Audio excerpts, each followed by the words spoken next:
Welcome to the most amazing and most important video for MST CET student because your admissions are coming and you have to make the document list ready for admission. तर MST CETच्या स्टुडंटसाठी हे जे सर्व documents मी या व्हिडिओमध्ये सांगणार आहे, प्रत्येक डॉक्युमेंट तुमच्या कॅटेगरीनुसार तुमची जे सुद्धा कॅटेगरी असेल तर प्रत्येक कॅटेगरीचे डॉक्युमेंट्स तुम्हाला कोणकोणते पाहिजेत ॲडमिशन करण्यासाठी या व्हिडिओमध्ये तुम्हाला कम्प्लिटली लिस्ट प्रोव्हाइड मी करणार आहे. तर पहा, तुमची MST CETची एक्झाम झाल्यानंतर तुमचा जो रिझल्ट आहे, आता मी व्हिडिओ बनवत आहे तोपर्यंत रिझल्ट तर डिक्लेअर झाला नाही आहे. बट तुम्ही हा व्हिडिओ रिझल्ट डिक्लेअर झाल्यानंतर ॲडमिशन प्रोसेसच्या वेळेससुद्धा जरी पाहत असाल तर हा व्हिडिओ पहा आणि कोणकोणते डॉक्युमेंट्स तुम्हाला पाहिजेत ते सगळ्यांची लिस्ट इथं बनवून घ्यायची आहे. तर या व्हिडिओमध्ये आपण पूर्ण डॉक्युमेंट्सची लिस्ट इथं पाहणार आहोत. तर प्रत्येक डॉक्युमेंट तुम्ही व्यवस्थित पहा आणि त्याची तुम्ही स्वतः लिस्ट बनवा आणि कोणतं डॉक्युमेंट्स कधी पाहिजे, कशा पद्धतीनं पाहिजे, सर्व गोष्टी मी तुम्हाला या व्हिडिओमध्ये सांगणार आहे. तर त्यामुळे हा व्हिडिओ कंप्लीट पहा जेणेकरून सगळी इन्फॉर्मेशन तुम्हाला इथं कळणार आहे. त्याचबरोबर मोस्ट इम्पॉर्टंट म्हणजे पहा, तुमचा रिस्पॉन्स ना खूप इम्पॉर्टंट आहे. कारण की पहा, तुमचा रिस्पॉन्स कशावरून कळते तर तुम्ही व्हिडिओला लाईक करता, व्हिडिओ शेअर करता आणि कॉमेंट्समध्ये सांगता तुमचे जे डाऊट्स वगैरे असतील ते सांगत जा. बिनफालतू काही न कॉमेंट्स करता जर तुम्ही फक्त तुमचे डाऊट्स सांगितले तर प्रत्येक डाऊट तुमचा क्लिअर मी करणार आहे प्रत्येक व्हिडिओमध्ये. ठीक आहे, तर तुमचे डाऊट्स मला इथं सांगत जा. ठीक आहे, तर मोस्ट अमेझिंग प्रोसेस आहे MST CETच्या नंतर तुमची admission process and most amazing thrilling process असणार आहे. कारण की पहिल्यांदा तुम्ही इथं एक्सपिरियन्स करणार आहात ॲडमिशन प्रोसेस. तर स्टेप बाय स्टेप तुम्हाला जाणे खूप गरजेचं राहणार आहे. प्रत्येक गोष्ट समजणे इम्पॉर्टंट राहणार आहे. तर ते मी तुम्हाला गाईडन्स प्रोव्हाइड करणार आहे प्रत्येक स्टेपला. त्यामुळे तुम्ही टेन्शन घ्यायची गरज नाही आहे. बेल नोटिफिकेशन फक्त ऑलवरती तुम्ही सेट करून ठेवा. ठीक आहे, तर चला आपण व्हिडिओला सुरू करूया. तर पहा, MST CETचा रिझल्ट अजून यायचा बाकी आहे आणि त्या अगोदर जर तुम्हाला वाटत असेल की आपले पर्सेंटेज आपल्याला माहिती पडले पाहिजेत, कारण की ॲन्सर कीमध्ये तुमचे मार्क्स तुम्हाला माहिती पडले, तर एक कॉलेज दोस्त म्हणून WhatsApp बोट आहे जे की एकदम फ्रीमध्ये आहे. ते तुमचे पर्सेंटेज प्रेडिक्ट करते. तुमच्या मार्क्सनुसार, तुमच्या शिफ्टनुसार, तुमच्या डेटनुसार एक वेळ तुम्ही ती यूज करू यूज करू शकता कितीही वेळ. एकदम फ्रीमध्ये आहे. त्या WhatsApp बोटची लिंक तुम्हाला मी डिस्क्रिप्शनमध्ये देतो, तुम्ही चेक करून घ्या. त्याचबरोबर MST CETच्या बेसिसवरती कॉलेजची लिस्टसुद्धा ते फ्रीमध्ये प्रोव्हाइड करते. तर तुम्ही जाऊन एक वेळ नक्की चेक करा. ओके, तर पहा आपण डॉक्युमेंट्स पूर्ण आता पाहूया. तर पहा, MST CET 2025 documents for admission. Okay, तर पहा, काही डॉक्युमेंट्स तुम्हाला इथं वेगळे वाटतील, बट ते डॉक्युमेंट्स तुम्हाला कधी मिळतील, ओके, ते मी तुम्हाला सांगणार आहे. त्यामुळे कन्फ्युजन क्रिएट तुम्हाला होणार नाही. ठीक आहे, तर पहा, सगळ्यात पहिलं डॉक्युमेंट आहे सीट एक्सेप्टन्स लेटर. आता पहिल्यांदा तुम्ही ऐकलं असेल सीट एक्सेप्टन्स लेटर. हे काय दादा? तर सीट एक्सेप्टन्स लेटर म्हणजे जेव्हा तुम्ही कॅपराऊंडमध्ये ऑप्शन फॉर्म भरता, ऑप्शन फॉर्म भरल्यानंतर ॲडमिशन कॅपराऊंड 1चा रिझल्ट लागतो की तुम्हाला कोणतं कॉलेज अलॉट झालं आहे की नाही. तर ते अलॉट झाल्यानंतर तुम्ही ते एखादं कॉलेज तुम्हाला भेटलं समजा कॅपराऊंडमध्ये आणि तुम्ही ते एक्सेप्ट केलं की या कॉलेजला मला ॲडमिशन करायची आहे म्हणून, तर त्याचे एक तुम्हाला इथं PDF मिळते, त्याची तुम्हाला प्रिंट काढायची असते. तर त्याला म्हणतात सीट एक्सेप्टन्स लेटर, जे की तुम्हाला मिळणार आहे कॅपराऊंडच्या प्रोसेसच्या वेळेस. ठीक आहे, ते तुम्हाला टेन्शन घ्यायची गरज नाही. जेव्हा तुमचे कॅपराऊंड्स वगैरे असतील तेव्हा मी तुम्हाला ते सांगणार आहे. ठीक आहे, सीट एक्सेप्टन्स लेटर वगैरे. ठीक आहे, आता फक्त तुम्ही नोट करत चाला कोणकोणते डॉक्युमेंट्स तुम्हाला इथं पाहिजे. ठीक आहे, सेकंड नंबर आहे कॅप अलॉटमेंट लेटर.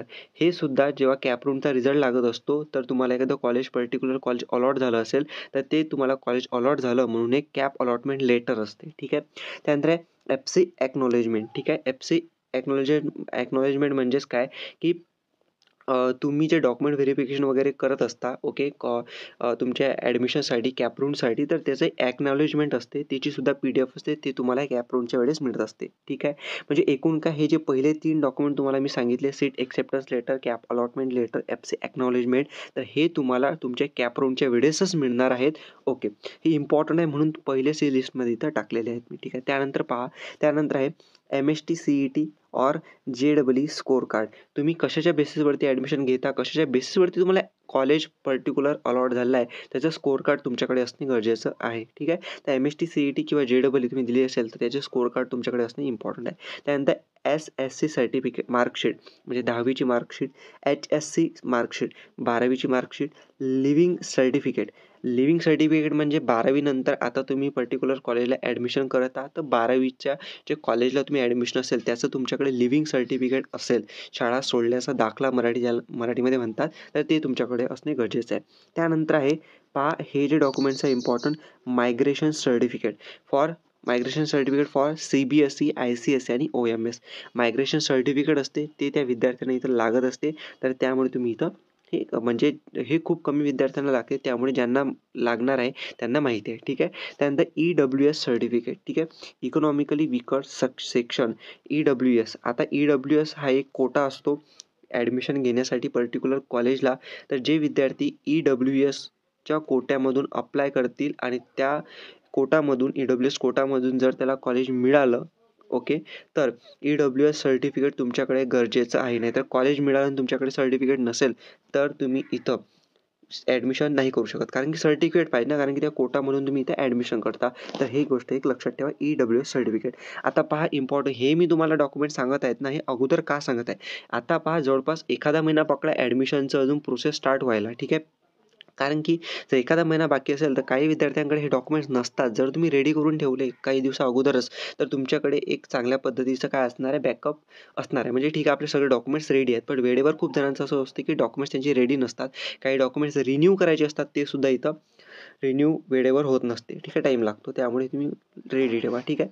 त्यानंतर पुढे पहा, ते म्हणजेच की caste certificate. Okay, caste certificate तुमच्याकडे पाहिजे.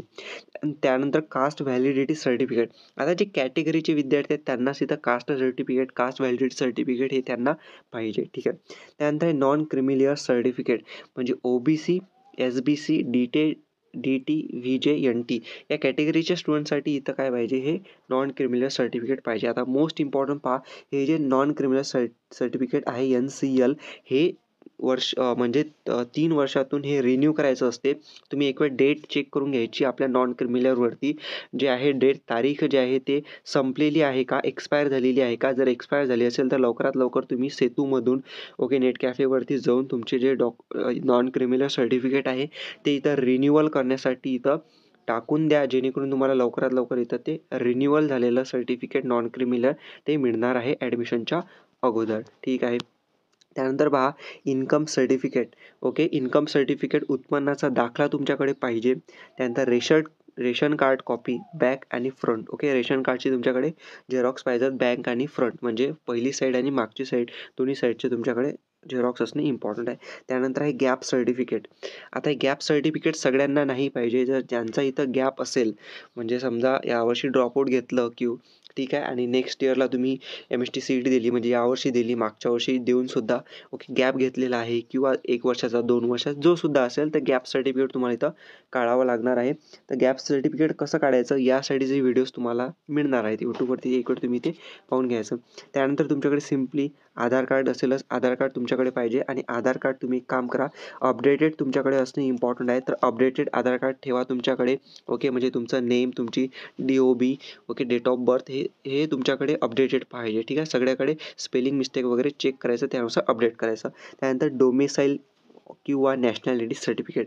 आता हे डोमिसाईल नॅशनॅलिटी सर्टिफिकेट महाराष्ट्रामधल्या स्टुडंटसाठी पाहिजे, कारण की डोमिसाईल म्हणजेच काय की अधिवास प्रमाणपत्र, म्हणजे तुम्ही महाराष्ट्रामधले कॅन्डिडेट आहात, महाराष्ट्रामध्ये राहता, नॅशनॅलिटी आहे तुमची महाराष्ट्रामधली, ओके, किंवा ठीक आहे, तर हे तुमच्यासाठी असणे इम्पॉर्टंट, म्हणजे डोमिसाईल सर्टिफिकेट एकूण तुमच्याकडे पाहिजे. त्यानंतर आहे बर्थ सर्टिफिकेट. तुमच्याकडे बर्थ सर्टिफिकेट असेल तर फार चांगलं. म्हणजेच काय, एकूण मी सांगतो, हे डोमिसाईल किंवा बर्थ सर्टिफिकेट. ओके, डोमिसाईल असलं तुमच्याकडे तर बर्थ सर्टिफिकेटची गरजसुद्धा नाही आहे तुम्हाला. ठीक आहे. तर डोमिसाईल म्हणजेच काय, हे सांगते की तुम्ही महाराष्ट्रामधले कॅन्डिडेट आहात, आणि बर्थ सर्टिफिकेटसुद्धा हे सांगते की तुम्ही महाराष्ट्रामधले आहे. ठीक आहे. तर ते असतील तुमच्याकडे चालून जाणार आहे. ठीक आहे. त्यानंतर पहा, आता सगळ्यात लास्टचं एकदम तुम्हाला मी सांगणार आहे, ते म्हणजे मोस्ट इम्पॉर्टंट, म्हणजेच पहा की 2 पासपोर्ट साईज फोटोज. आता हे तुम्हाला मी 2 पासपोर्ट साईज सांगितले, पण तुम्ही एकसारखे खूप म्हणजे 10 ते 15, 10 ते 12 असे पासपोर्ट साईज तुमचे फोटोज इथं काढून घ्यायचे, एकदम लेटेस्टवाले. ठीक आहे. हे तुम्ही काढून घ्यायचं. ते सांगितलं your name, your branch behind the photos. तर हे नाही केलं चालते, सिम्पली तुम्ही सिम्पल बॅकग्राऊंडवाले पासपोर्ट साईज फोटोज इथं काढून घ्यायचे. त्यानंतर मोस्ट इम्पॉर्टंट सांगतो, तुमच्या ॲडमिशन प्रोसेसमधलं पार्ट म्हणजे तुमचा मोबाईल नंबर आणि तुमचा ईमेल ID. आता पहा, हा ईमेल ID आणि मोबाईल नंबर सगळ्यात इम्पॉर्टंट आहे. काय इम्पॉर्टंट आहे पहा, कारण की तुमची जी ॲडमिशन प्रोसेस आहे जेव्हा स्टार्ट होत असते, म्हणजे जेव्हा तुम्ही फॉर्म भरता, जसं तुम्ही CETची एक्झाम देण्यासाठी फॉर्म भरला होता, तर पुढच्या अपडेट्स तुम्हाला काही आले होते, की तुमचं हॉल तिकीट आलं. तुमच्या ईमेल आयडीवरती मेसेज आला असेल, की हॉल तिकीट आलं म्हणून. तर त्याच पद्धतीने जेव्हा तुम्ही फॉर्म भरता ॲडमिशन करण्यासाठी, जे सुद्धा असेल इंजिनिअरिंग, फार्मसी, ॲग्रीकल्चर जे सुद्धा असेल, तर त्याची पुढची तुम्हाला प्रोसेस नेमकी कशी आहे. आता मी तर तुम्हाला सांगणार आहे व्हिडिओजमध्ये, पण तुम्हाला पुढची स्टेप नेमकी काय असणार आहे. म्हणजे समजा आता कॅपराउंड 1 चा ऑप्शन फॉर्म तुम्हाला भरावा लागतो. तर कोणत्या डेटपासून कधीपर्यंत भरायचं हे तुम्हाला ऑफिशियली तुमच्या मेलवरती मेसेज येणार आहे किंवा तुमचा मेरिट नंबर किती आहे, provisional merit list, final merit list लागणार आहे. तुमचा मेरिट नंबर, रँक किती आहे तुमच्या पर्सेंटेजवरती, या सगळ्या गोष्टी तुम्हाला ईमेलवरती, तुमच्या SMS वरती CET तर्फे प्रोव्हाईड केल्या जाणार आहेत. तर हे तुम्ही ॲक्टिव्ह ठेवा. तुमचा मोबाईल नंबर, तुमचा ईमेल आयडी ओके सुरू ठेवा. त्याचबरोबर तुम्हाला जे एखादं कॉलेज समजा भेटलं कॅपराउंडमध्ये अलॉट झालं, त्याचासुद्धा SMS ईमेल आयडीवरती आणि मोबाईल नंबरवरती तुम्हाला मिळत असतो. त्यामुळे तुम्ही हे ॲक्टिव्ह ठेवा ईमेल आयडी आणि मोबाईल नंबर ओके. तर अशा पद्धतीने विद्यार्थी मित्रांनो हे सर्व डॉक्युमेंट्स तुम्हाला मी सांगितलेले आहेत. तुम्हाला अजून याबद्दल काही डाऊट असेल मला कमेंट्समध्ये नक्की सांगा आणि व्हिडिओ पुढे शेअर करा. Thank you.